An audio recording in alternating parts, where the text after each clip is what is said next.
Hi friends, അസ്സലാമു അലൈക്കും. Welcome back to my channel. ഇന്ന് ഞാനിവിടെ ഒരു അടിപൊളി റെസിപ്പിയുമായിട്ടാണ് വന്നിട്ടുള്ളത്. ഇതെങ്ങനെ തയ്യാറാക്കുന്നുള്ളതെന്ന് കണ്ടു നോക്കാം. ഇവിടെ ഒരു പാൻ വെച്ചിട്ടുണ്ട്. അതിലേക്ക് ഞാൻ ഓയിൽ ഇവിടെ ഒഴിച്ചു കൊടുത്തിട്ടുണ്ടായിരുന്നു. ഓയിൽ നന്നായി ചൂടായി വന്നു. വെളിച്ചെണ്ണയാണ് ഒഴിച്ചു കൊടുത്തിട്ടുള്ളത്.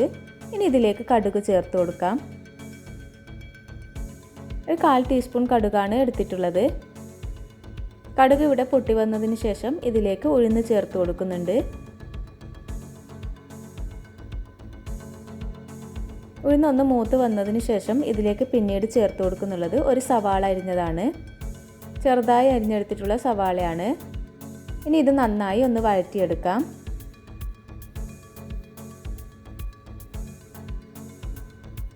സവാള ഇവിടെ വഴന്ന് വന്നിട്ടുണ്ട്. ഇനി ഇതിലേക്ക് എരിവിനനുസരിച്ച് പച്ചമുളക് കൂടി ചേർത്ത് കൊടുക്കുന്നുണ്ട്. അതിനുശേഷം ഒരു തക്കാളി അരിഞ്ഞത് കൂടി ചേർത്ത് കൊടുക്കാം. തക്കാളി ചേർത്തതിന് ശേഷം ഇത് നന്നായി ഒന്ന് വഴറ്റി കൊടുക്കുന്നുണ്ട്. തക്കാളിയൊക്കെ ഇവിടെ വഴന്ന് വന്നിട്ടുണ്ട്. ഇനി ഇതിലേക്ക് മുളക് പൊടി ചേർത്ത് കൊടുക്കാം. 1/2 ടീസ്പൂൺ മുളക് പൊടിയാണ് ഇവിടെ ഞാൻ ചേർത്ത് കൊടുത്തിട്ടുള്ളത്. ഇനി ഇതിലേക്ക് 1/4 ടീസ്പൂൺ മഞ്ഞൾപ്പൊടി ചേർത്ത് കൊടുക്കാം. അതിനുശേഷം 1/2 ടീസ്പൂൺ ചിക്കൻ മസാലയാണ് ചേർത്ത് കൊടുക്കുന്നുള്ളത്. ഇനി എരിവിനനുസരിച്ച് കുരുമുളക് പൊടി കൂടി ചേർത്ത് കൊടുക്കാം. അതിനുശേഷം ഗരം മസാല പൊടിച്ചതാണ് ചേർത്ത് കൊടുക്കുന്നുള്ളത്. ഒരു 1/4 ടീസ്പൂൺ ചേർത്ത് കൊടുക്കുന്നുണ്ട്. ഇനി ഇത് നന്നായി വഴറ്റി കൊടുക്കാം. ഇനി ഇതിലേക്ക് വേവിച്ച് വെച്ചിട്ടുള്ള ഗ്രീൻ പീസ് ആണ് ചേർത്ത് കൊടുക്കുന്നുള്ളത്. ഉപ്പിട്ടിട്ടാണ് വേവിച്ചെടുത്തിട്ടുള്ളത്. ഇനി ഇതിലേക്ക് കുറച്ച് ഉപ്പും കൂടി ചേർത്ത് കൊടുക്കുന്നുണ്ട്.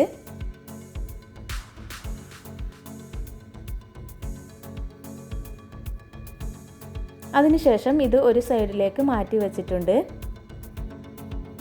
ഇനി ഇതിലേക്ക് കുറച്ച് ഓയിൽ കൂടി ഞാനിവിടെ ഒഴിച്ചു കൊടുക്കുന്നുണ്ട്. നിങ്ങൾക്ക് വേണമെങ്കിൽ വേറെ പാത്രത്തിൽ ചെയ്തെടുക്കാവുന്നതാണ്.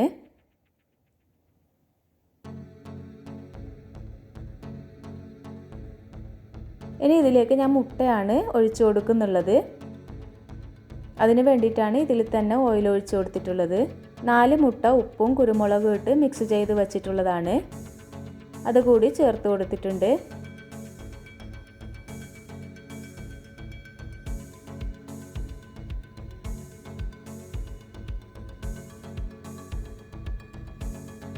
ഞാൻ ഇതിൽ തന്നെയാണ് ചെയ്തെടുക്കുന്നുള്ളത്.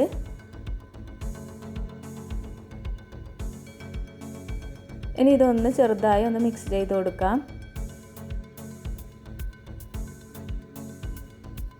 മുട്ട ഒന്ന് വെന്ത് വന്നു കഴിഞ്ഞാൽ ബാക്കി മസാലയൊക്കെ കൂട്ടി മിക്സ് ചെയ്യാം.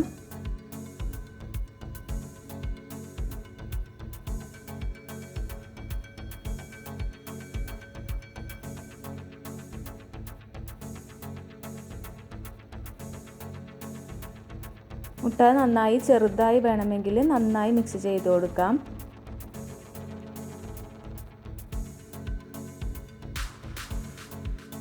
ഇനി എല്ലാം കൂടി മിക്സ് ചെയ്തെടുക്കുന്നുണ്ട്. അതിനുശേഷം കറിവേപ്പില ഇട്ട് കൊടുക്കുന്നുണ്ട്.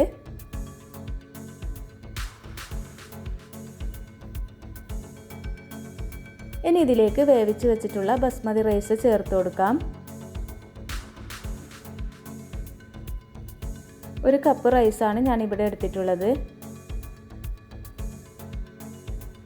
അത് ചേർത്തതിന് ശേഷം ഇത് നന്നായി ഒന്ന് മിക്സ് ചെയ്ത് കൊടുക്കുന്നുണ്ട്.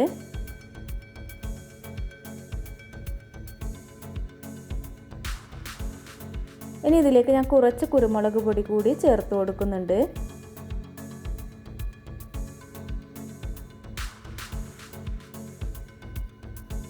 കുറച്ച് മല്ലിയില കൂടി ചേർത്ത് കൊടുക്കാം.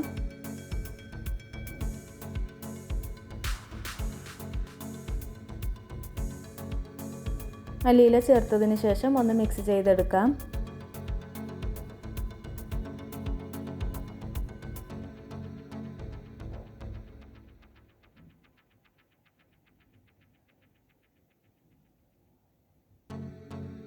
ഇപ്പോൾ ഇവിടെ ഒരു അടിപൊളി റൈസ് റെഡി ആയിട്ടുണ്ട്. ഇതൊരു വേറൊരു പാത്രത്തിലേക്ക് മാറ്റി കൊടുക്കാം.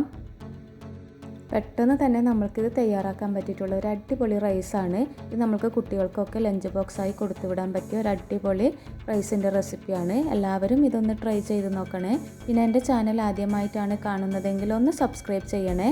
അതിൻ്റെ അടുത്തുള്ള ബെല്ലൈക്കൺ കൂടി പ്രസ് ചെയ്താലേ ഞാൻ പുതിയതായി വീഡിയോസ് ഇടുമ്പോൾ നോട്ടിഫിക്കേഷൻ വരത്തുള്ളൂ.